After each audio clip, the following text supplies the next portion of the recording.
Step 4 आज के lecture का आगाज करते हैं। लेक्चर नंबर 15 चैप्टर 4 चल रहा है हमारा, free consent and wide agreement. कल के लेक्चर में हमने फ्री कंसेंट का जो एलिमेंट डिस्कस किया था वो था मिस रिप्रेजेंटेशन। आगे चलने से पहले कल के लेक्चर में कोई क्वेश्चन पूछना चाहते हो तो पूछ लीजिए जी। अच्छा, वो डेफिनेशन में मैंने आपसे कहा था जो सेकंड और थर्ड पॉइंट है ना, वो आपने सिर्फ रटा लगा लेना। उसकी एग्जांपल मैंने आपको दे दी थी, लेकिन असल में आप थोड़ा सा जब सोचेंगे ना तो सेकंड और third point automatically first one में कवर हो जाता है। ठीक है, फर्स्ट वन में कवर हो जाता है। इसमें जो था a party innocently causes other party to make a mistake, यानी जैसे फर्ज कीजिए एक पार्टी अपनी उसकी चीज मेड इन चाइना है, लेकिन वो मेड इन जापान कह के दूसरे को बेच देते हैं और उसे खुद नहीं पता कि ये मेड इन जापान नहीं बल्कि मेड इन चाइना है। तो पार्टी ने इनोसेंटली, मतलब उसे नहीं पता था, लेकिन इनोसेंटली उसने एक पुअर क्वालिटी की चीज मेड इन चाइना वाली चीज मेड इन जापान कह के बेच दी। तो ये हमारी मिस रिप्रेजेंटेशन की एग्जांपल है। थर्ड वाली बुलेट में यही बात कर रहा है। ठीक है जी, और कोई क्वेश्चन जी? ऑर्डिनरी डिलीजेंस किसे कहेंगे? देखिए, ऑर्डिनरी डिलीजेंस ये बेसिकली लॉ का कोई एक कंसेप्ट तो है, लेकिन इसका मतलब यह है कि एक आम बंदा क्या करेगा। एक आम, जिसे कहना चाहिए एवरेज इंटेलिजेंस वाला बंदा, अमूमी जहानत वाला बंदा इस सिचुएशन में क्या करेगा, इसे कहते हैं ऑर्डिनरी डिलीजेंस। ये लाने कुछ जगहों पे एक स्टेप रखा हुआ है, एक टेस्ट रखा हुआ है, टेस्ट। जैसे एक जगह पे वो ये कहते हैं कि अगर आपको किसी की कोई गुम हुई चीज मिल जाए तो आप उसका क्या करेंगे, कैसा ध्यान रखेंगे। तो हम उसका ऐसा ही ध्यान रखेंगे, लॉ ने कहा, जैसे एक आम डिलीजेंस वाला आदमी अपनी चीज का ध्यान रखता है। तो ये एक टेस्ट है कि किसी हालात में एक ऑर्डिनरी डिलीजेंस वाला बंदा क्या करेगा। उसी तरह लॉ ने ये कहा कि अगर फर्ज कीजिए किसी बंदे ने आपको एक स्टेटमेंट दी और एक ऑर्डिनरी डिलीजेंस वाला बंदा उस स्टेटमेंट की एक्यूरेसी को चेक कर सकता है, ठीक है, लेकिन नहीं करता, तो फिर ये उसका कसूर है। फॉर एग्जाम्पल, मैं एक गाड़ी लेने के लिए गया, ठीक है, अब वो गाड़ी जो है वो बेचने वाले ने कहा कि सर ये गाड़ी बिल्कुल ठीक है, ये गाड़ी बिल्कुल ठीक है। अब एक आम ऑर्डिनरी डिलीजेंस वाला बंदा मुझे बताइए, गाड़ी खरीदने से पहले क्या कम से कम उसको स्टार्ट करके तो देखेगा ना, उसकी कोई टेस्ट ड्राइव लेके देखेगा। मैंने स्टार्ट नहीं किया, टेस्ट ड्राइव नहीं ली, खरीदने के बाद मुझे पता चला कि जी ये तो स्टार्ट ही नहीं होती। क्या ये मिस रिप्रेजेंटेशन या फ्रॉड में आएगी? क्या ये कॉन्ट्रैक्ट अब अवॉइडेबल है मेरे लिए? अवॉइडेबल नहीं है। क्यों अवॉइडेबल नहीं है? लॉ ने बताया कि ये इन सिचुएशन में ये अवॉइडेबल, क्योंकि मैंने एक ऐसा काम नहीं किया जो एक ऑर्डिनरी डिलीजेंस वाला बंदा कर सकता था। ऑर्डिनरी डिलीजेंस वाला बंदा इस चीज को आसानी से आइडेंटिफाई कर सकता था, ठीक है। लेकिन हाँ, कोई ऐसा फॉल्ट हुआ जो उसके इंजन में, फॉर एग्जांपल, जब तक गाड़ी 1.5-2 घंटा चलती नहीं है लॉन्ग रोड पे, तब तक उसका फॉल्ट सामने नहीं आता। अब इस तरह का फॉल्ट एक ऑर्डिनरी डिलीजेंस वाला बंदा आइडेंटिफाई नहीं कर सकता, वो तो कोई एक्सपर्ट ही कर सकता है उसके इंजन की एग्जामिनेशन के बाद। तो अगर इस तरह का कोई मसला, वो मुझे पता नहीं चला गाड़ी खरीदते हुए, मैं बाहर हूं, तो क्या बाद में जब पता चलेगा मुझे कॉन्ट्रैक्ट अवॉइडेबल है? हाँ, ये है, क्योंकि ये ऐसा काम है जो एक ऑर्डिनरी डिलीजेंस वाला बंदा आइडेंटिफाई नहीं कर सकता, ठीक है। आपको फर्ज कीजिए बैंक के साथ आपका एक एग्रीमेंट हुआ, ठीक है, बैंक ने ज़बानी कलामी आपकी जो निगोशिएशन चल रही थी, फर्ज कीजिए वो चल रही थी कि आप कह रहे थे 10%, वो कह रहा था 12%, और फिर उन्होंने कहा सर अच्छा सर कुछ करेंगे। अब जब एग्रीमेंट हो रहा, रिटन एग्रीमेंट आपके सामने आया, उस पर 12% लिखा था, आपने पढ़े बगैर साइन कर दिया, क्या बाद में आप इस बेस पे कॉन्ट्रैक्ट को रिसिंड कर सकते हैं कि जी मैं तो ये समझ रहा था 10%? नहीं, क्योंकि एक ऑर्डिनरी डिलीजेंस वाला बंदा किसी भी डॉक्यूमेंट को पढ़े बगैर साइन नहीं करेगा, और ठीक है, इस बेस पे आप कॉन्ट्रैक्ट को रिसिंड नहीं कर सकते, ठीक है। तो ऑर्डिनरी डिलीजेंस से क्या मुराद है कि वो एक्शन जो एक आम इंसान कोई भी चीज को खरीदने से पहले या कोई भी एग्रीमेंट करने से पहले करेगा, जो भी एक्शन एक आम इंसान करेगा, उसे हम कहते हैं ऑर्डिनरी डिलीजेंस। क्लियर होगी ये बात जी? और कोई क्वेश्चन जी? मिस रिप्रेजेंटेशन की assumptions essentials में फिफ्थ पॉइंट कौन सा है? Must have acted. हाँ, ये तो सही, कुछ केस स्टडी में भी टेस्ट किया हुआ है कि अगर मिस रिप्रेजेंटेशन दी जाए ना किसी बंदे को, जरूरी है कि उस मिस रिप्रेजेंटेशन की बेस पे उसने एक्ट किया हो, ठीक है, उस मिस रिप्रेजेंटेशन की बेस पे एक्ट किया हो। फर्ज कीजिए मैंने एक फैक्ट्री बेचनी है और एक बंदे को मैं कहता हूं सर ये फैक्ट्री जो है ना, इसका एनुअल प्रॉफिट 50 लाख है। अब दूसरा बंदा जो है उसने फैक्ट्री खरीदी, लेकिन वो कह रहा है मैं फैक्ट्री इसलिए नहीं खरीद रहा कि इसका प्रॉफिट 50 लाख है, मुझे प्रॉफिट में कोई इतना मसला तो नहीं है, मैं तो इसलिए खरीद रहा हूं मेरे घर के करीब है। अब जो उसका बेसिस ऑफ डिसीजन है वो मेरी बाद में साबित होता है कि फैक्ट्री का प्रॉफिट जो 10 लाख है, क्या वो बंदा एग्रीमेंट को रिसेंड कर सकता है? नहीं, क्योंकि जो उसका बेसिस ऑफ डिसीजन था ना, वो मेरी मिस रिप्रेजेंटेशन, मेरी गलत बयानी नहीं थी, उसका बेसिस ऑफ डिसीजन कुछ और था। तो मिस रिप्रेजेंटेशन के तहत मिस रिप्रेजेंटेशन को साबित करने के लिए जरूरी है कि थर्ड पार्टी ने या जिसके साथ ट्रांजैक्शन किया उसने हमारी मिस रिप्रेजेंटेशन की बेस पे एक्शन लिया हो। अगर उसने एक्शन तो लिया कोई लेकिन किसी और बेस पे, तो फिर मिस रिप्रेजेंटेशन नहीं होगी। जैसे एक और केस स्टडी में उसने कहा कि आपने कंपनी के शेयर्स खरीदे लेकिन कंपनी का जो प्रॉस्पेक्टस इशू किया हुआ था उसकी बेस पे नहीं बल्कि ब्रोकर की एडवाइस पे खरीदे, और बाद में पता चला कंपनी ने जो प्रॉस्पेक्टस इशू किया था उसमें गलती थी, गलत बयानी की गई थी। क्या आप मिस रिप्रेजेंटेशन या फ्रॉड की बेस पे इसको कैंसिल कर सकते हैं? क्यों? क्योंकि आपका बेसिस ऑफ एक्शन वो गलत स्टेटमेंट थी ही नहीं, ठीक है, आपने किसी और बेस के ऊपर डिसीजन किया था, ठीक है। तो मिस रिप्रेजेंटेशन का जरूरी है कि जो एक्शन लिया गया हो वो इस मिस रिप्रेजेंटेशन को सामने रख के इसकी बेस पे लिया गया हो, इस पे रिलाई करते हुए लिया गया हो, ठीक है जी। और कोई क्वेश्चन जी? Quality of subject of agreement क्या होता है? Quality of subject of agreement क्या होता है? आपने प्रैक्टिकली ये सुना हो कि ए ग्रेड चीज बी ग्रेड चीज, समटाइम्स कुछ चीजें जो होती है ना उनकी डिफरेंट क्वालिटीज होती है, ए क्वालिटी बी क्वालिटी सी क्वालिटी, तो ये होता है quality of subject matter. Quality subject matter से मुराद हमेशा वो चीज होती है जिसकी सेल परचेज हो रही होती है। सब्जेक्ट मैटर से मुराद क्या है? हाँ, सब्जेक्ट ऑफ एग्रीमेंट का भी यही मतलब है कि जिस चीज की आप सेल परचेज कर रहे हैं, ठीक है। अगर उसकी क्वालिटी आप हाई क्वालिटी समझ रहे हैं और असल में पुअर क्वालिटी है, बस उसका ऐसा भी हो सकता है, उस सिचुएशन को डील कर रहा है जी। और कोई क्वेश्चन? नहीं, आज के लेक्चर की तरफ चलें। चलिए, अगर कल का लेक्चर आपको समझ आ गया तो आज का लेक्चर आपके लिए इजी होगा, लेकिन इसमें कुछ कंसेप्ट नए हैं और मैं एक प्रीवियस कंसेप्ट को भी इनडायरेक्टली रिवाइज करूंगा। कवर करने क्या जा रहे हैं, हमने चैप्टर 4 स्टार्ट किया। चैप्टर 4 हमारा रिलेट करता है फ्री कंसेंट और वाइड एग्रीमेंट से। इसके एक हिस्से में हम फ्री कंसेंट को डिस्कस कर रहे हैं और अगले पार्ट में हम डिस्कस करेंगे वाइड एग्रीमेंट की लिस्ट को और उसमें से कुछ एग्रीमेंट्स को डिटेल में स्टडी करेंगे। फ्री कंसेंट में हमने ये पढ़ा कि 5 केसेस ऐसे होते हैं जिनमें फ्री कंसेंट नहीं होती। वो क्या है? Coercion, undue influence, misrepresentation, fraud और mistake. Coercion, undue influence, misrepresentation हम पढ़ चुके। अच्छा, कोर्शन और अनड्यू इन्फ्लुएंस ये थोड़े मिलते जुलते हैं, तो हम नॉर्मली इनको इकट्ठा पढ़ते हैं, और इसी तरह मिस रिप्रेजेंटेशन, फ्रॉड ये मिलते जुलते हैं, ठीक है। और मिस रिप्रेजेंटेशन और फ्रॉड में बेसिक डिफरेंस क्या है कि जो पार्टी मिस रिप्रेजेंटेशन मेरी गलत स्टेटमेंट उसे वो समझे कि ठीक है जानबूझ के नहीं दी उसने, लेकिन फ्रॉड के केस में पार्टी जानबूझ के गलत स्टेटमेंट। तो आइए फ्रॉड के बारे में स्टडी करते हैं। रेफरेंस आपको दिए गए, आपकी असाइनमेंट भी है, क्वेश्चन को कुछ हम डिस्कस भी करेंगे, आपने रिटन प्रैक्टिस भी करनी है। राइज बुक का, ICAP की बुक का रेफरेंस भी मौजूद है। अच्छा, स्ट्रक्चर इसका ऐसा ही है जैसा कि मिस रिप्रेजेंटेशन का था। मिस रिप्रेजेंटेशन के टॉपिक को भी हमने 3 हिस्सों में डिवाइड किया था, डेफिनेशन, एसेंशियल और किन सिचुएशन में ये वाइडेबल नहीं है, ठीक है, वाइडेबल नहीं रहता। तो इसी तरह फ्रॉड के टॉपिक को भी हमने 3 हिस्सों में डिवाइड किया, डेफिनेशन, एसेंशियल और इफेक्ट। इफेक्ट्स के मतलब कि इसका स्टेटस क्या और कब ये वाइडेबल नहीं होगा। फ्रॉड की तरफ चलने से पहले एक कंसेप्ट आपके साथ डिस्कस करना चाहता हूं, साइलेंस वाला। आपको याद है हमने शायद चैप्टर 2 में इसके बारे में पढ़ा था और आप थोड़ा सा कंफ्यूज भी हो जाते हैं। हाँ, साइलेंस, कभी सारा कहते हैं साइलेंस एक्सेप्टेंस है, कभी नहीं है। क्या पढ़ा था हमने? साइलेंस बेसिक रूल पढ़ा था, साइलेंस इज नॉट एक्सेप्टेंस। यानी अगर हम किसी को ऑफर देते हैं और कहते हैं कि अगर आपका 10 दिन के अंदर जवाब नहीं आया तो हम समझेंगे कि आपको मंजूर है, ये एक्सेप्टेंस नहीं होती। Silence is not acceptance unless आप कंसीडरेशन को रिसीव करें। जब आप कंसीडरेशन को रिसीव करते हैं ना चुप करके, तो फिर वो हमारी इम्प्लाइड एक्सेप्टेंस बन जाती है। जैसे वो जो शू शाइनर वाली एग्जांपल है, गाड़ी साफ करने वाली एग्जांपल है, इसमें भी तो हम साइलेंट थे लेकिन ये एक्सेप्टेंस बन गई, क्यों? कंसीडरेशन हमने रिसीव की। तो silence is not acceptance unless we receive consideration. उसी तरह इस टॉपिक में फ्रॉड वाले में भी साइलेंस दोबारा आ गई, लेकिन यहां पे क्या पढ़ना है? Silence is not fraud unless. अच्छा, अनलेस को बाद में डिस्कस करेंगे, पहले मैं आपको बता दूं साइलेंस इज नॉट फ्रॉड का मतलब क्या है, ठीक है। साइलेंस इज नॉट फ्रॉड का मतलब क्या है? हमारे लॉ में एक रूल होता है, let the buyer be aware. इसे आपने शायद कभी उर्दू में पढ़ा हो, मुश्तरी होशियार बाश, कभी इस तरह का। इस मुश्तरी कहते हैं खरीदार को, होशियार बाश का मतलब है वो खबरदार रहे जब चीजें खरीद रहा हो।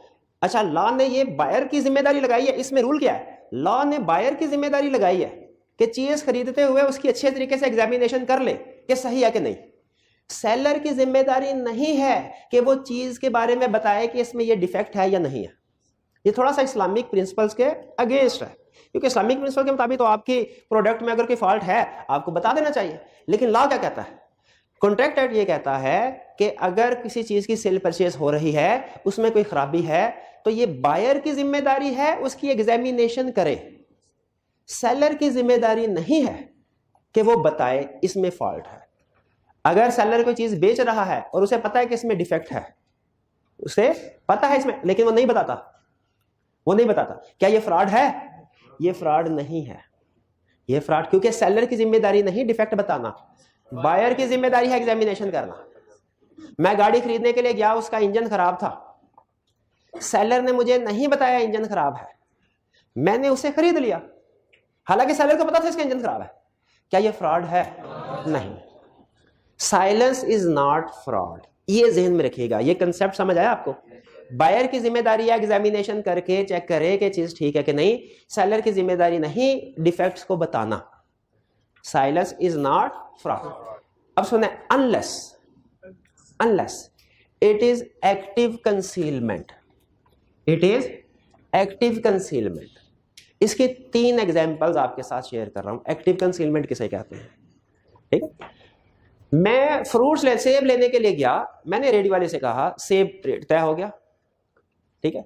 अब उसने सेब कुछ इस तरीके से रखे हुए हैं कि अच्छे अच्छे सेब ऊपर और खराब खराब सेब नीचे, और उसने सेब डालने शुरू कर दिए। मुझे नहीं बताया कि इसमें कुछ खराब सेब भी हैं, ठीक है, मुझे नहीं बताया, लेकिन मेरे सामने वो डाला और मैं उसको देख, और मैं अगर चाहूं तो खुद भी सेब पकड़ के डाल सकता। मैं सेब घर ले आया, बाद में पता चला उसमें से कुछ सेब तो खराब है। ये एक्टिव कंसीलमेंट नहीं है, उसने मेरे सामने सारे सेब डाले, ठीक है, और उसने छुपाने के लिए कोई खास कोशिश भी नहीं की, ठीक है, बस उसने थोड़ी तरतीब आगे पीछे की हुई है। दूसरा केस, कुछ सेब खराब थे, जहां जहां सेब खराब थे वहां पे उसने स्टिकर लगा दिया। ये एक्टिव कंसीलमेंट है, क्योंकि पहले वाले केस में एक ऑर्डिनरी डिलीजेंस का पर्सन बआसानी देख के जान सकता था कि इसमें कौन सा सेब ठीक है कौन सा खराब है, लेकिन जब उसने स्टिकर लगा दिया तो ये उसने एक्टिव कंसीलमेंट की। जब चीज को जानबूझ के उसका डिफेक्ट छुपाया जाए, इसे लॉ नाम देता है एक्टिव कंसीलमेंट का। एक्टिव, देखें, बताना, डिफेक्ट बताना लाजमी नहीं है, लेकिन अगर आप उसको एक्टिवली छुपाते हैं ये फ्रॉड हो जाएगा, ठीक है। साइलेंट रहना कुछ और है, फर्क समझ आ रहा है? साइलेंट रहना कुछ और है, कंसील करना कुछ और है, छुपाना कुछ और है। अगर साइलेंट रहा जाए लागत है वो फ्रॉड नहीं है, लेकिन अगर छुपाया जाए वो फ्रॉड है, ठीक है। फर्नीचर वाले ने फर्नीचर, लकड़ी टूटी हुई थी, क्रैक्स थे, उसने इस तरीके से कलर किया, पॉलिश की कि आम बंदे को नजर नहीं आ रहे। अब डिफेक्ट बेचते हुए उसने नहीं बताया कि इसको क्रैक हुआ, ये फ्रॉड है कि नहीं? ये फ्रॉड, ये एक्टिव कंसीलमेंट है। लेकिन फर्ज कीजिए क्रैक आए हुए हैं, लेकिन उसने कोई पेंट शेड नहीं किया, वैसे ही रहने दिया, और फर्नीचर बेचते हुए नहीं बताया कि क्रैक, अब क्या फ्रॉड है? नहीं, क्योंकि बायर को चाहिए कि एक रीजनेबल एग्जामिनेशन करके खुद जाने कि इसमें डिफेक्ट है कि नहीं। तो ये बात समझ आ गई? Silence is not fraud unless active concealment. Clear? Law इसमें मजीद और एग्जांपल भी देता है। When it is active concealment, इसी की एग्जांपल ले लें या साथ में ऐड कर दें, when it is equivalent to speech. When it is equivalent to speech क्या है? अब जरा सुनिएगा, आज के लेक्चर में सबसे टेक्निकल कंसेप्ट यही है, बाकी इजी है। ये साइलेंस इज नॉट फ्रॉड, ये वाला और उसकी एक्सेप्शन। दूसरी एग्जांपल, अगर फर्ज कीजिए मैं कोई एसी बेच रहा हूं, वो खराब है, बायर आया, उसने मुझसे पूछा नहीं, मैंने उसे बताया नहीं, खराब एसी बेच दिया जानबूझ के, लीगली फ्रॉड है कि नहीं? लीगली फ्रॉड है कि नहीं? नहीं है fraud. Silence is not fraud. मुझे चीज के डिफेक्ट का पता है, नहीं बताया, साइलेंट रहा, साइलेंस इज नॉट फ्रॉड। अच्छा, आप जरा सुनेगा क्वेश्चन, बायर आया, कहने लगा सर इसमें कोई डिफेक्ट है तो बता दें, इसमें कोई डिफेक्ट है तो बता दें, और अगर नहीं बताया तो जाहिर है मैं ये समझूंगा कि इसमें कोई डिफेक्ट नहीं। अब मैं साइलेंट रहता हूं, अब मेरा साइलेंट रहना इक्विवेलेंट टू स्पीच है। क्या मेरा साइलेंट रहना असल में ये कह रहा हूं, मेरी साइलेंस असल में ये कह रही है कि कोई डिफेक्ट नहीं है, होता तो मैं बता देता। ये है इक्विवेलेंट टू स्पीच। ये बात समझ आई?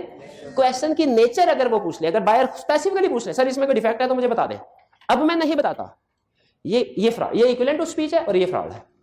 तो नॉर्मल रूल क्या है? Silence is not fraud except equivalent to active concealment, equivalent to speech, और फिर कहता है when it is fiduciary relationship.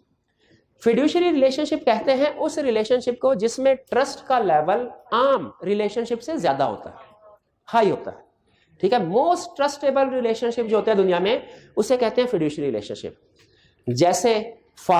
जैसे वालदैन और औलाद के दरमियान रिलेशनशिप। अब ये तो इमेजिन किया ही नहीं जा सकता कि वालदैन औलाद को धोखा देंगे, ठीक है। और इसी तरह ट्रस्टी और बेनिफिशियरी, ट्रस्टी भी आपको पता है एक तरह से वो वालिद को ही रिप्लेस किया होता है उसने, तो ट्रस्टी और बेनिफिशियरी का इसमें भी फिड्यूशियरी रिलेशनशिप है। तो जब फिड्यूशियरी रिलेशनशिप होता है तब याद रखें, चूंकि रिलेशनशिप है अटमोस्ट ट्रस्ट का, तो इसमें साइलेंट नहीं रहना। फिर इसमें अब हमारी जिम्मेदारी बन जाती है कि अगर फिड्यूशियरी रिलेशनशिप में कोई चीज सेल परचेज कर रहे हैं तो उस पर्सन को खुद बताएं। अब वो वाला रूल अप्लाई नहीं होगा, silence is not fraud. Fiduciary relationship में साइलेंस इज नॉट फ्रॉड का रूल अप्लाई। फिड्यूशियरी रिलेशनशिप में चीज बेचते हुए डिफेक्ट है आप नहीं बताते, वो फ्रॉड है। क्लियर हो गया? तो मुझे बताइए चैप्टर 2 में हमने क्या रूल पढ़ा था? Silence is not acceptance unless consideration receive करते। यहां पे क्या रूल पढ़ा? Silence is not fraud unless active concealment equivalent to speech fiduciary relationship. ये याद रखेंगे। वापस आ जाए। जी जी जी जी आपने कहा था कि कल आपने एग्जांपल ली थी, ऐसी एग्जांपल दी जिसमें आपने कहा था कि अगर वो झूठ बोलेगा कि 5 करोड़ नहीं यानी 4 करोड़ कम हो गया, ये 5 करोड़ ही है, तो वो फिर यहाँ पे फ्रॉड बन जाएगा। कल मैंने एक एग्जांपल दी थी शायद के 5 करोड़ की फैक्ट्री और बाद में उसकी सेल कम हो गई थी। असल में जब पहले उसने हमसे स्टेटमेंट पूछ ली थी कल वाले केस में, तो बाद में चूंकि उसको हमसे पूछ चुका था तो बाद में जब चेंज हुई तो हमें बताना जरूरी था। इसमें तो वो हमसे पूछता ही नहीं है, इसमें तो हमसे पूछता ही नहीं।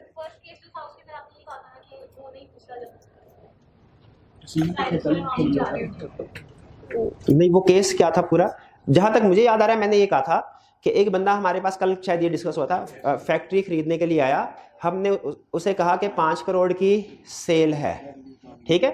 हमने उसे इंफॉर्मेशन दे दी थी, उसने उसके ऊपर डिसीजन लेते हुए बाद में हफ्ते बाद आके महीने बाद आके उसने एग्रीमेंट, उस वक्त तक सेल कम होकर 4 करोड़ हो गई थी।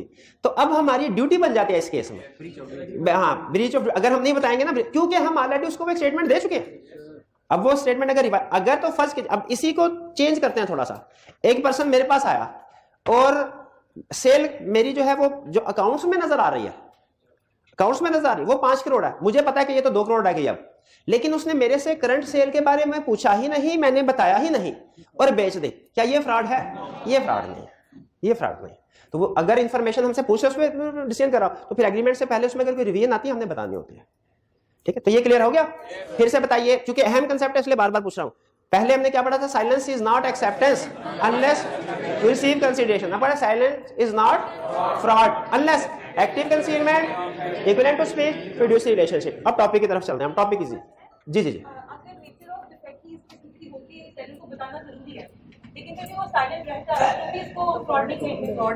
आपने कहा कि अगर नेचर ऑफ डिफेक्ट ऐसा हो जो सेलर को बताना जरूरी हो, बायर को बताना जरूरी हो।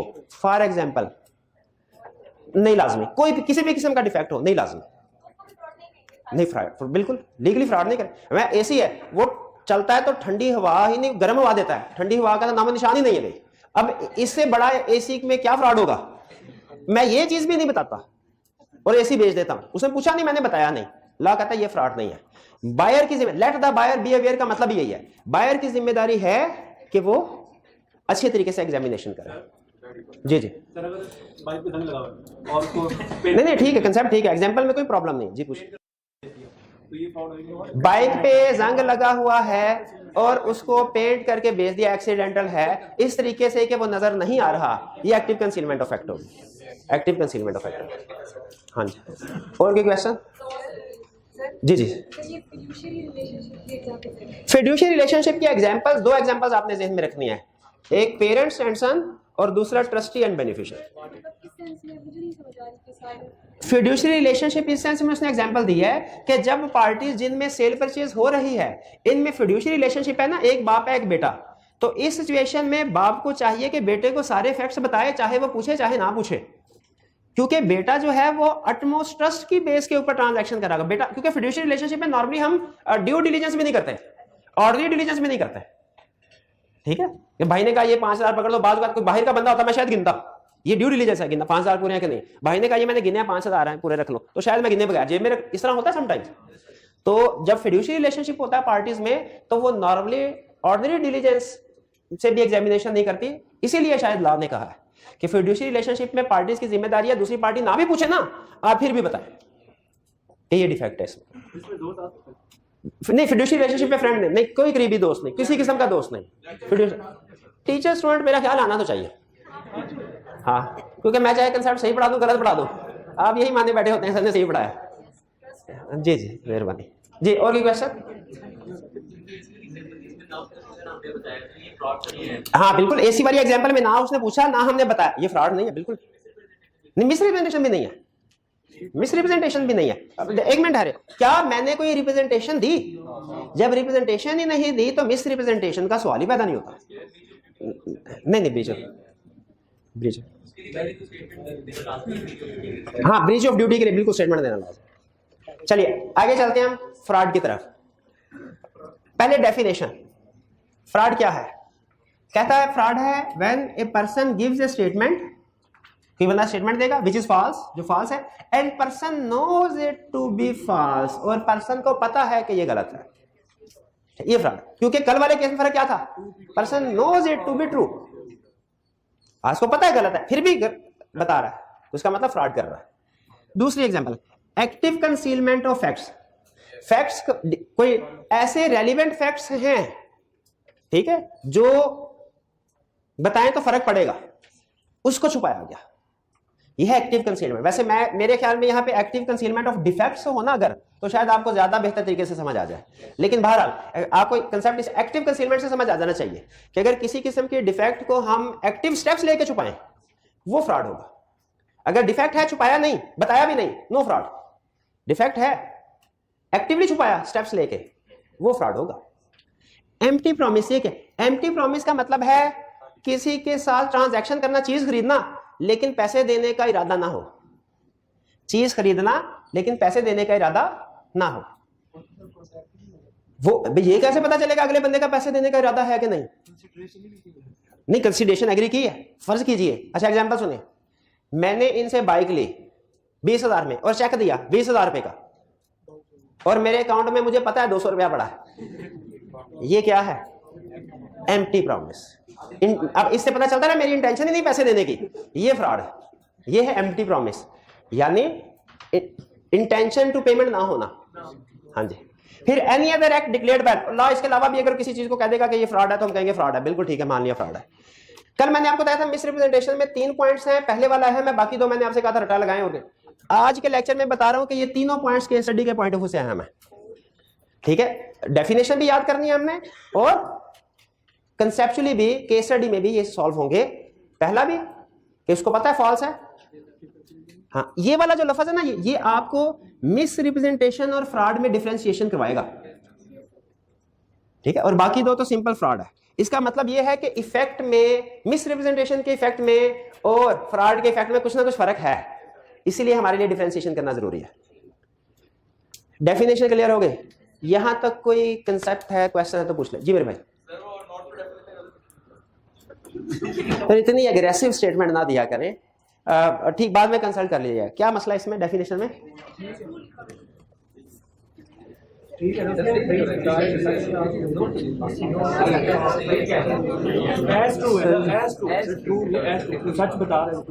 A person gives representation as true which he knows to be false. एक बंदा स्टेटमेंट को कह रहा है सच है, हालांकि उसे पता है कि झूठ है। इसका ये तर्जुमा है। नहीं, ये नहीं है। अच्छा, मेरा एक तरह निकल गया था, दूसरा पढ़ने का सर डेफिनेशन गलत लिखी है यार, ऐसे ड्राई ना करें यार।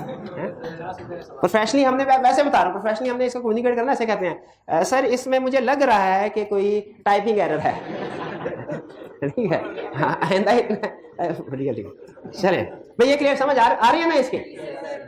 Person gives representation as true, person representation दे रहा है कोई कि ये सच है, which he knows to be false, जो उसे पता है कि गलत है, ठीक है जी। एज इज वाज, जो आपने करना है कर लें, इसका मतलब ये है, वो कहना ये चाह रहा था।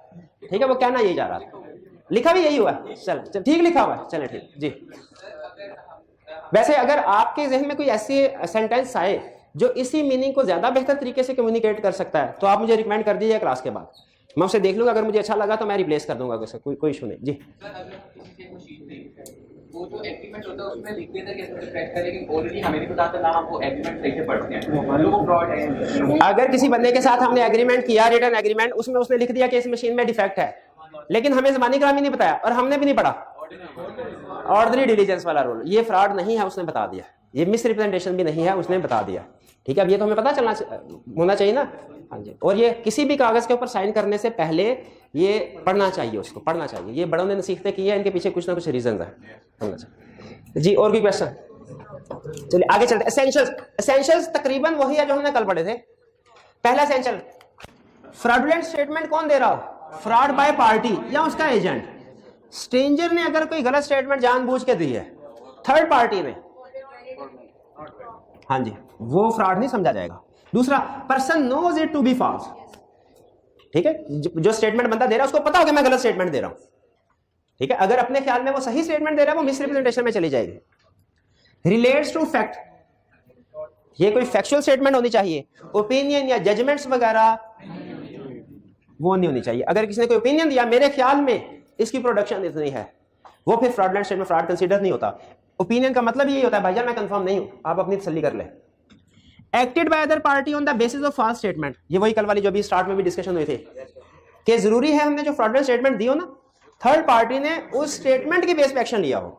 जैसे कल एग्जांपल दी थी, घोड़े के साथ सर्टिफिकेट जाली लगाया, लेकिन बायर ने वो सर्टिफिकेट देख के नहीं किसी और बेसिस पे डिसीजन किया, क्या ये फ्रॉड है?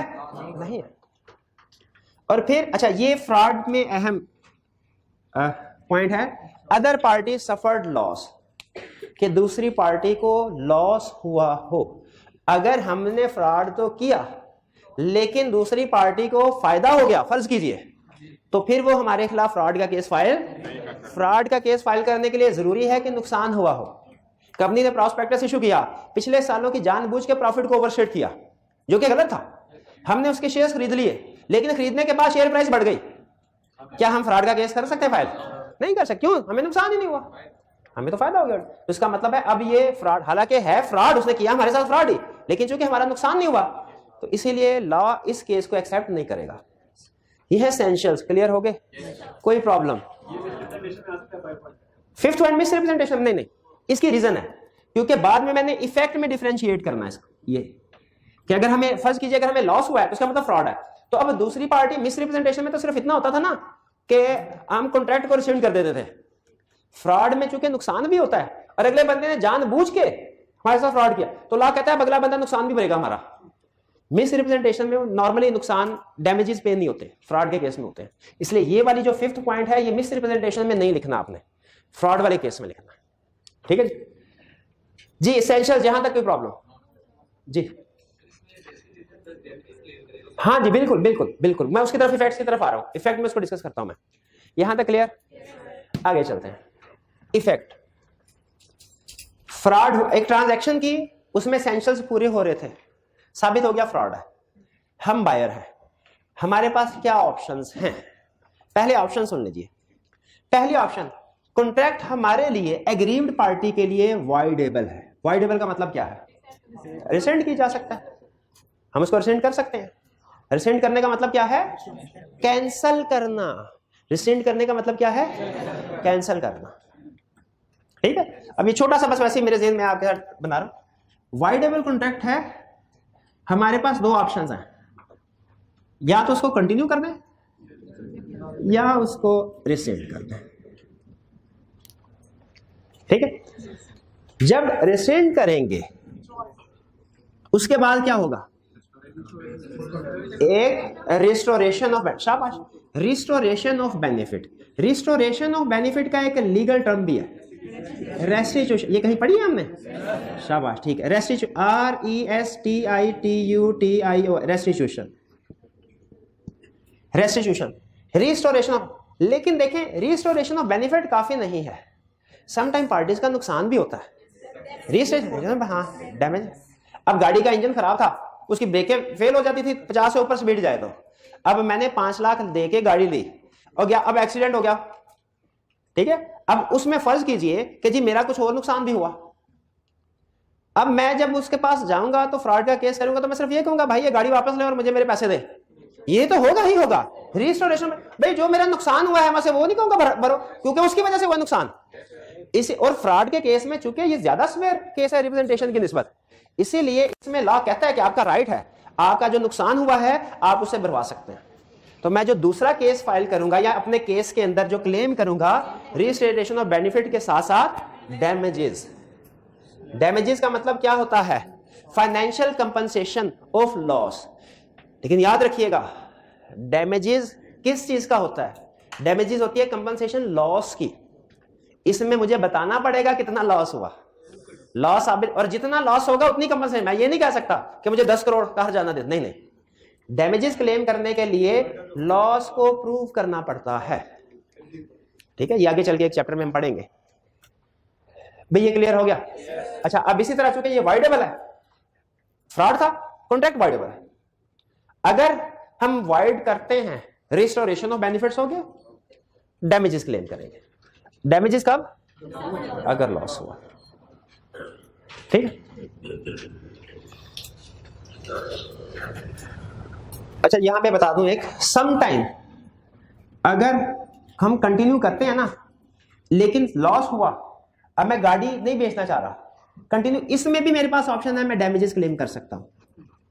इसमें भी ऑप्शन है मेरे पास डैमेजेस क्लेम कर सकता। ये अभी के टॉपिक के लिए रेलिवेंट नहीं है, लेकिन फ्यूचर के टॉपिक को ज़हन में रख के बना, वो ज्यादा कॉम्प्लेक्स तो नहीं हो गया, ठीक है। कि अगर कॉन्ट्रैक्ट वाइडेबल है क्योंकि उसने फ्रॉड किया था मेरे साथ, मेरे पास ऑप्शन है चाहे मैं कंटिन्यू करूं चाहे खत्म कर दूं, ठीक है। अगर कंटिन्यू करता हूं तो मैं सकूंगा भाई मुझे नुकसान हुआ है तो डैमेजेस क्लेम दो, और अगर मैं कैंसिल कर देता हूं तो रिस्टोरेशन होगी प्लस जो नुकसान हुआ है वो भरना पड़ेगा उससे।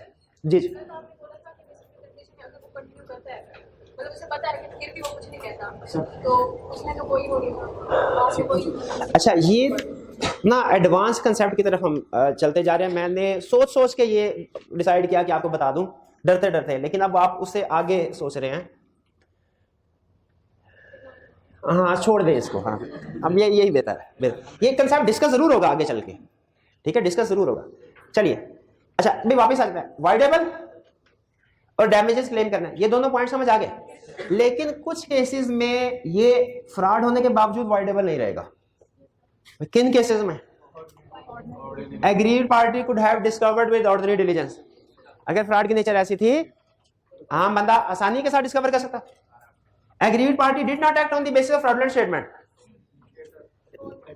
Fourth, agreed party takes benefit after becoming aware, तो फिर भी वाइडेबल नहीं है, ठीक है।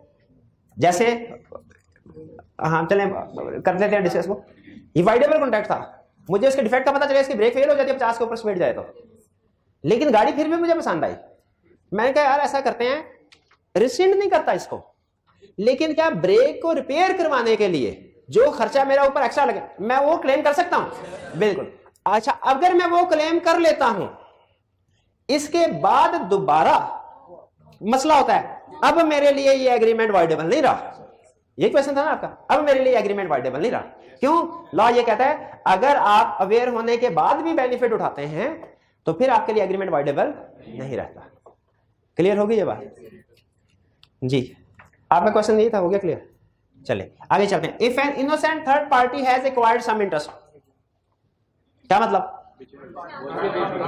आगे थर्ड पार्टी को बेच दी चीज, बाद में उसे पता चला कि ये मेरे साथ फ्रॉड हुआ था, मैंने इनको फ्रॉडुलेंट स्टेटमेंट के साथ कोई चीज बेची, इन्होंने आगे बेच दी, बेचने के बाद इनको पता चला इनके साथ मैंने फ्रॉड किया था, ये मेरे खिलाफ फाइल कर सकते हैं। पर if parties can not be restored to original position, अगर सब्जेक्ट मैटर डिस्ट्रॉय हो गया, कंज्यूम हो गया, तो इसका मतलब अब पार्टीज ओरिजिनल पोजीशन में रिस्टोर नहीं हो सकती, कॉन्ट्रैक्ट भी वाइडेबल नहीं रहा, ठीक है। क्योंकि वाइडेबल में जब आप उसको रिसेंड करते हैं तो फिर आपको रिस्टोरेशन करनी पड़ेगी, रिस्टोरेशन पॉसिबल ही नहीं।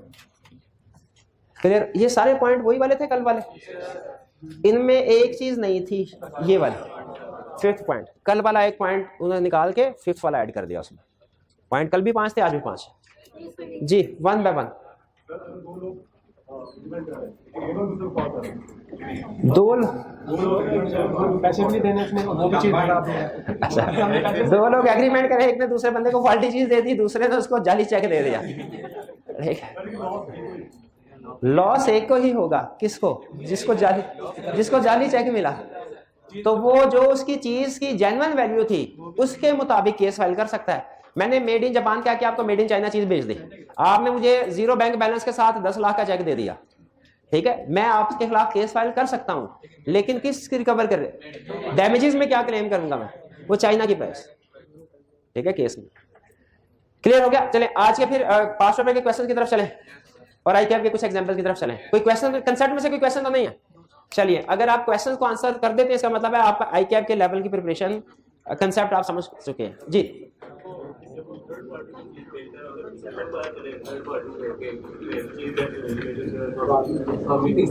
हाँ, मैंने इनको भेजी चीज, इन्होंने आगे इनको भेज दी। अब ये इनके लिए कॉन्ट्रैक्ट वाइडेबल नहीं है, अब इनके लिए वाइडेबल हो सकता है, डिपेंड करता है इन्होंने क्या रिप्रेजेंटेशन दे के आगे दी। अगर इन्होंने भी वही गलत रिप्रेजेंटेशन दी तो फिर इनके लिए कॉन्ट्रैक्ट वाइडेबल, लेकिन ये इनके साथ डील करेंगे, ये थर्ड पार्टी डायरेक्ट मेरे पास नहीं आ सकती क्योंकि इनका कॉन्ट्रैक्ट इनके साथ हुआ है, ठीक है, और ये बाद में शायद कर सकता है लेकिन हमारे सिलेबस में इसका जिक्र नहीं हुआ। नहीं, फ्रॉड, जी बिल्कुल। चलिए पॉज कीजिएगा जी जी। अच्छा, ये चीज नोट कर लीजिए, exam point of case study point of view से डिस्टर्बेंस करेगा एग्जाम में। ये फ्रॉड के लिए ये सारे एसेंशियल्स पूरे होना जरूरी है, अगर एक भी मिसिंग हो गया ना तो फिर वो फ्रॉड का केस नहीं बनेगा। यानी फर्ज कीजिए पार्टी ने स्टेटमेंट दी, स्टेटमेंट गलत थी, उसे पता था स्टेटमेंट गलत है, दूसरी पार्टी ने एक्ट भी किया, दूसरी पार्टी को नुकसान भी हुआ, लेकिन स्टेटमेंट देते हुए सिर्फ उसने लिख दिया था इन माय ओपिनियन। तो चूंकि एक एसेंशियल भी मिसिंग हो गया तो अब ये फ्रॉड नहीं होगा, ये फ्रॉड का केस नहीं बनेगा। लेकिन जो इफेक्ट्स है, इफेक्ट्स एग्री, इसमें से भी एक भी अगर सिचुएशन आ गई ना एग्जाम में तो हम कहेंगे वाइडेबल नहीं, ठीक है जी। चलिए जी, ये लाइट्स वगैरह देख लीजिए जी, डिस्कशन करें स्टार्ट। चलिए ये क्लोज करते हैं, फिर बुक्स वाला क्लोज करते हैं, सिर्फ आपके कंसेप्ट्स का इम्तिहान है।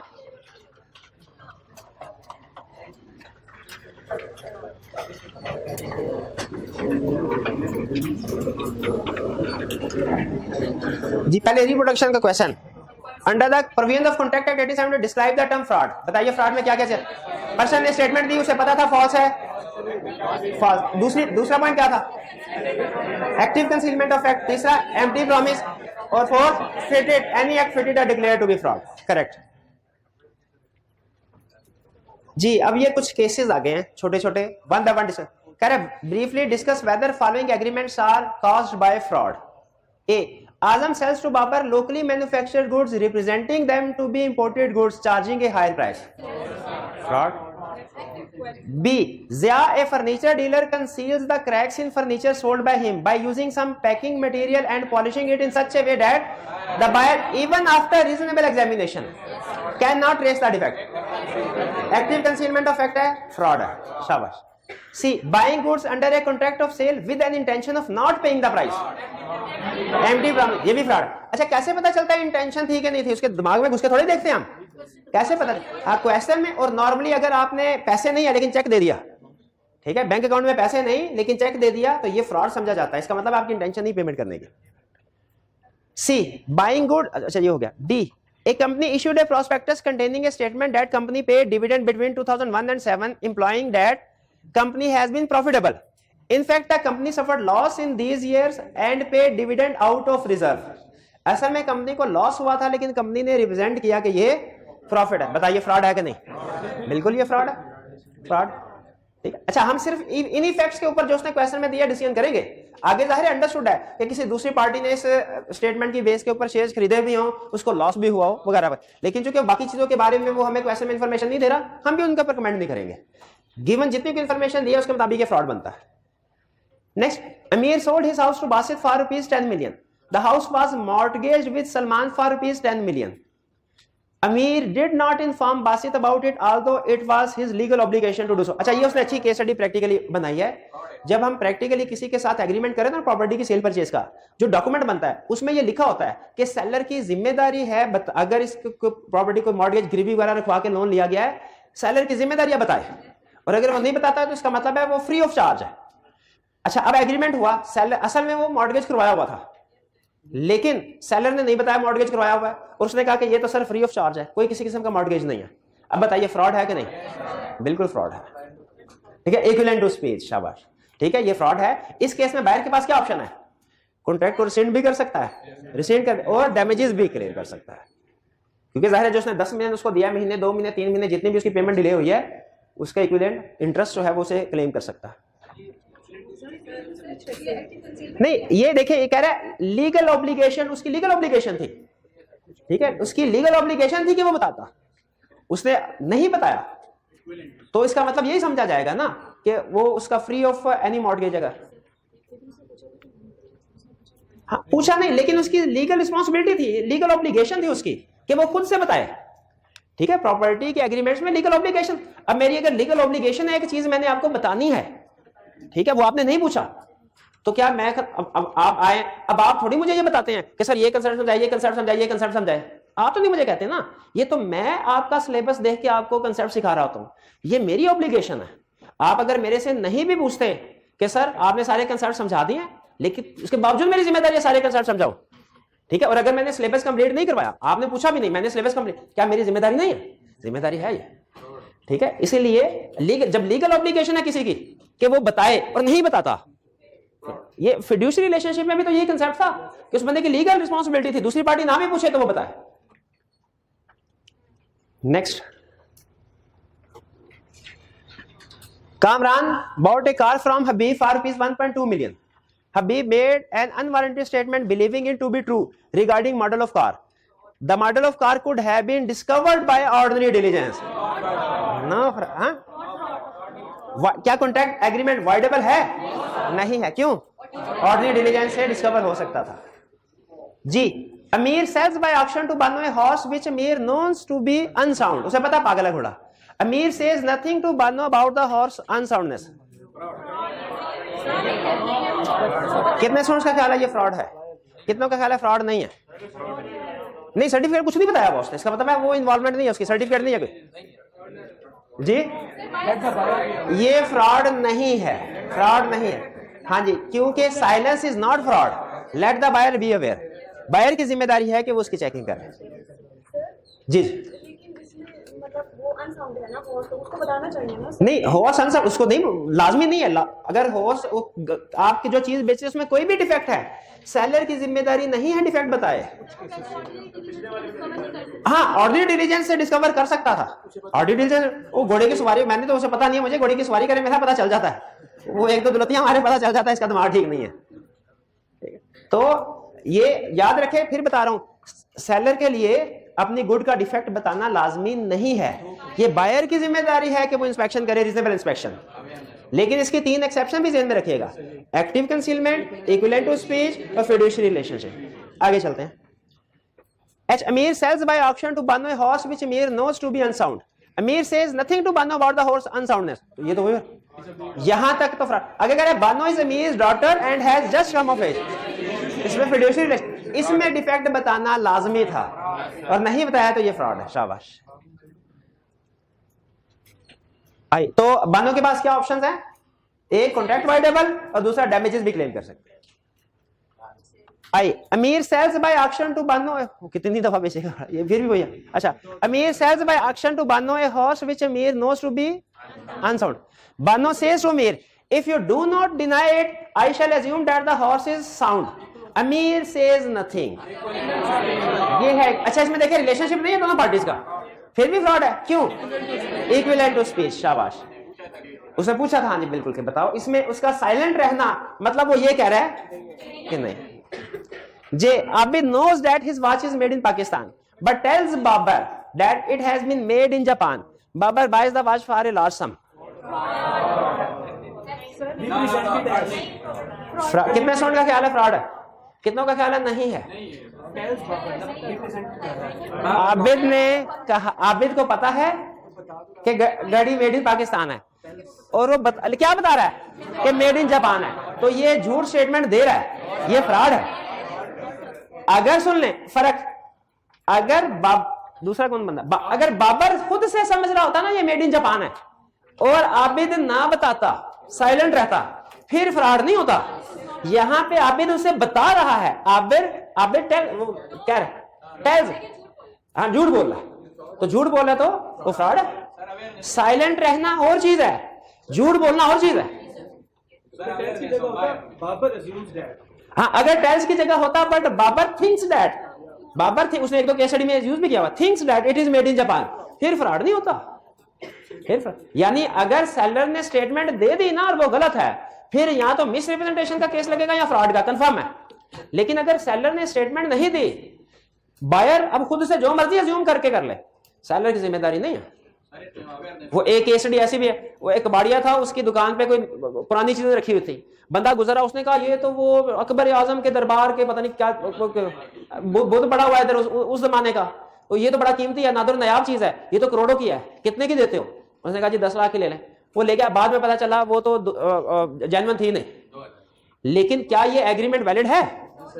क्या ये एग्रीमेंट? देखें, उस कबाड़िया ने कोई स्टेटमेंट नहीं दी, उस कबाड़िया ने कोई स्टेटमेंट नहीं दी, ठीक है। ये तो उसकी अपनी गलती है ना कि उसने उसको अज्यूम किया, खुद से अज्यूम किया कि ये ओवर वैल्यू चीज है, उसको खरीद के ले गया। अगर वो जो बेचने वाला था वो ये स्टेटमेंट दे रहा होता कि ये नादर नायाब चीज है, उस सूरत में फ्रॉड होता। तो सेलर जब वो बताए, कोई स्टेटमेंट दे, फिर मिस रिप्रेजेंटेशन या फ्रॉड का क्वेश्चन अराइज होगा, वो होगा बनेगा। लेकिन अगर सेलर ने कुछ नहीं बताया, वो मिस रिप्रेजेंटेशन या फ्रॉड नहीं होगा, सिवाय एक्सेप्शन आपको पता है जिनमें साइलेंस फ्रॉड हो जाते हैं।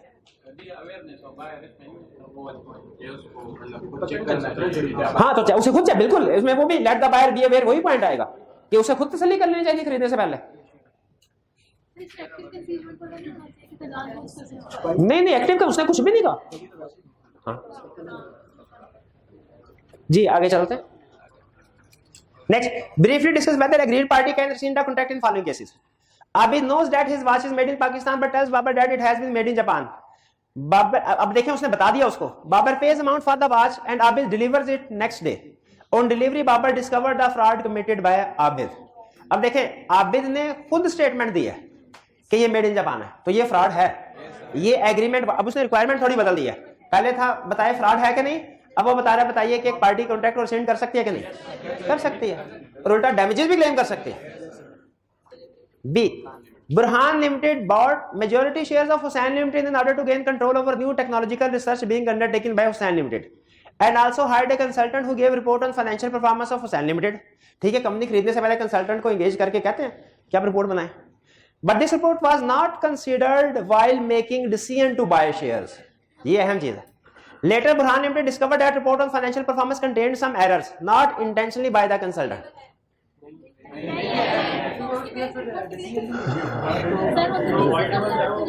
रिपोर्ट की बेस पे तो डिसीजन नहीं कर रहा ना, रिपोर्ट गलत है, क्या रिपोर्ट की बेस पे डिसीजन कर रहा है, तो इसका मतलब है ये वाइडेबल, ना मिस रिप्रेजेंटेशन का केस लगेगा ना फ्रॉड का, ये वाइडेबल है ही नहीं, ये वाइडेबल नहीं है।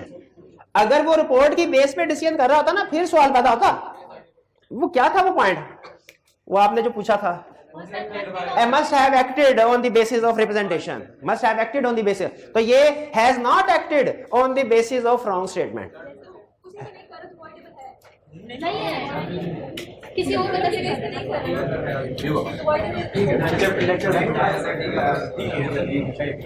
रहे। वो कंसेप्ट को सही तरह पढ़ेंगे ना तो समझ लग जाएगी, समझ लग जाएगी। नहीं, मैं कहीं उल्टा लात नहीं पढ़ा गया, नहीं, इसका मतलब ये इनका है। मैं नहीं, एक मिनट है, ये जो लिखा ना voidable but not in following cases, इसका मतलब क्या है? वैसे एग्रीमेंट वाइडेबल होगा, इन केसेस में वाइडेबल, इसका मतलब क्या है? इन केसेस में वो वैलिड होगा, इन केसेस में वो वैलिड होगा। चले ये आगे चलते हैं, कहां पे थे? हाँ, सी, Anum Limited bought majority shares of Sanam Limited on the basis of financial statements which were materially misstated. After discovering the fraud, अच्छा अब ये देखें यहाँ पे उसने on the basis of financial जो कि मिस्ड, इसमें हाँ लग रहा है ये या तो मिसरिप्रेजेंटेशन निकलेगी या फ्रॉड। आगे क्या कह रहा है after discovering the fraud Annam limited transferred high value properties of Sanam limited to itself on low price to cut its losses. जिस फ्रॉड सामने आने के बाद उसने कहा चलो मेरे साथ धोखा तो हुआ लेकिन इसकी हाई प्रॉपर्टी वैल्यू अपने आप ट्रांसफर कर दो। बताइए अब क्या एग्रीमेंट वाइडेबल है? क्यों वाइडेबल क्यों नहीं है? After discovering the facts taking benefits, ठीक है, अब फैक्ट डिस्कवर होने के बाद उसने बेनिफिट ले लिए, ठीक है, हाँ जी, तो अब ये वाइडेबल नहीं है। आगे चलते हैं, नहीं थैंक्स अभी नहीं है। पार्टी कैन, ठीक है भाई। Ahmad sold certain goods to Umar by fraud. Umar sold the same to Ali, who acquired it in good faith and for consideration. Later, Umar discovered the fraud. Transferred to innocent party, third party. शाबाश। तो ये agreement voidable नहीं है, contract voidable नहीं है। E. Ahmad sold wheat of certain quality to Hassan by fraud, which Hassan and his family consumed. Later, Hassan discovered the fraud regarding quality of it. Cannot be restored to original. Parties cannot be restored to original position. F. Abid knows that his watch is made in Pakistan but tells Babar that it has been made in Japan. Babar pays amount for the watch and Abid delivers it next day. Babar committed one of his clients Arslan a made in Japan watch based on contract with Abid. On delivery, Babar discovered the fraud committed by Abid. What course of action is available to Babar? अच्छा मुझे बताइए, आबिद ने बाबर को दिया, बाबर ने आगे client को वो डिलीवर करनी थी घड़ी, क्या बाबर ने क्लाइंट को घड़ी डिलीवर कर दी हुई है? नहीं की अभी। तो एग्रीमेंट कॉन्ट्रैक्ट क्या है इसके लिए?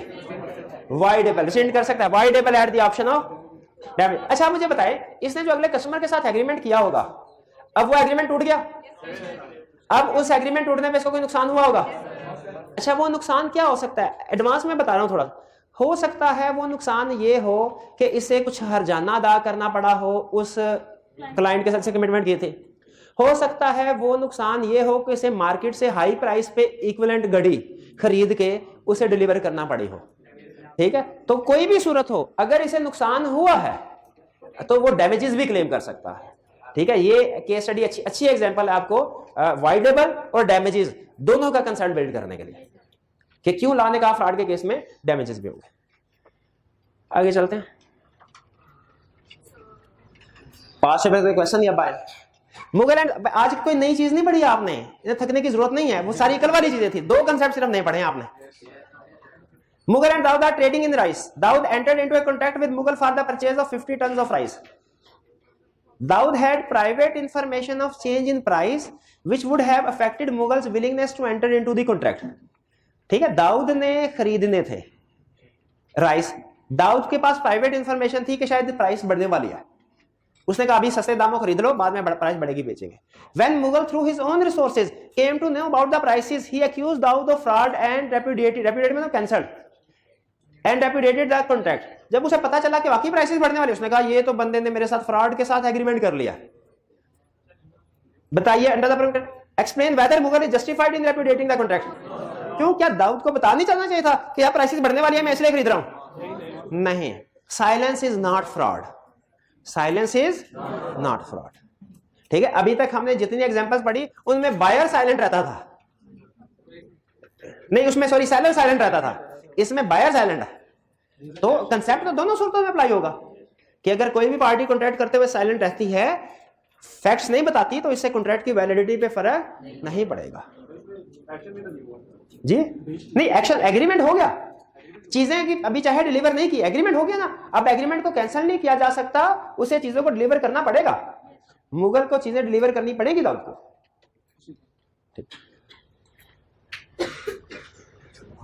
Next, respond to following scenario under the provisions of contract act 1872। Sultan bought electronic appliances worth rupees. अच्छा आपको लग रहा है कि ये पता नहीं कितने अजाब में मैंने आपको डाला। अभी जो क्लास के 3 मिनट भी है ना किसी एक केस में, घर जाके आपके 10 मिनट बचाएंगे। अगर घर जाके खुद से आप केस को पढ़ रहे होंगे ना तो घूमते रहेंगे। हे तो यूं समझिए क्लास में अगर आपने 5 मिनट एक्स्ट्रा बैठ लिया ना, घर का आधा घंटा खुद एक्स्ट्रा बैठने से बच गए। एक इसका ये मतलब नहीं घर जाके लॉ ही नहीं पढ़ना कि 10 मिनट क्लास में पढ़ गया था, घर घंटा नहीं पढ़ना, नहीं ऐसे।